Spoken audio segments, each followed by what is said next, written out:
ลูกคำเอ้ยเดินขึ้นมาหากินข้าวเกลือตามันจีบ่มีแห้งนอนในมือแรง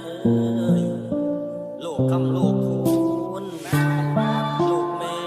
ลูกเทวดาของคือเอาง่ายแท้น้อง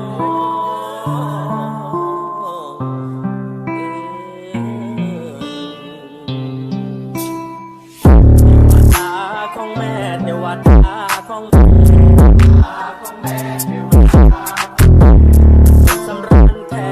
ลูกหักลูกเทวดาลูกหักลูกลูกแพงลูกคำลูกลูกชายคนดีก่อนนี้มันมาดแมนลูกชายคนดีเดี๋ยวนี้มันบ่แมนเฮ็ดงานบ่เป็นยามเว้นพักสายตายามแรงลงมาท่าเบิ่งมันเอาไปเที่ยวเมิดคืนกลับมาเอายามเศร้าเที่ยวเมิดคืนกลับมามีแต่หมอบ่ฟังคำเมาบ่ฟังนอกคำท่าลูกเอ้ยลูกลาพญาของแม่มือหนึ่งเวียกงานบ่เคยแลมือหนึ่งที่ข้างพักแม่รีดแต่เงินแม่ได้มือและให้สิใจดังใจกะขี้มันก็ทาขอตังจากยังยามเห็นขอตังของชาวบ้านลูกเทวดาได้ขอตาเดี๋ยวโลกาสิบันลายตาของแม่เทวดา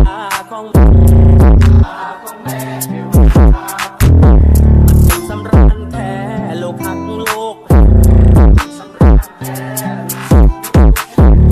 เทวดาลูกหักลูกหัก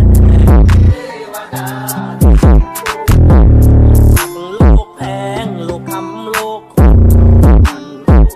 ลูกชายเทวดาเกิดมาบ่สนใจลูกชายเทวดาเกิดมา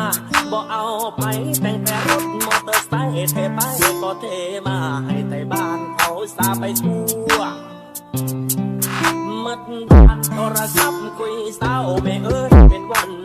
โทรศัพท์คุยสาวแม่เอ้ยจนรำคาญขี่รถลงบ้านเป็นแป้นขอดวงเล่นเฮ็ดให้เอากับวงเฮียนแนมเบิ้งว่าบ่ได้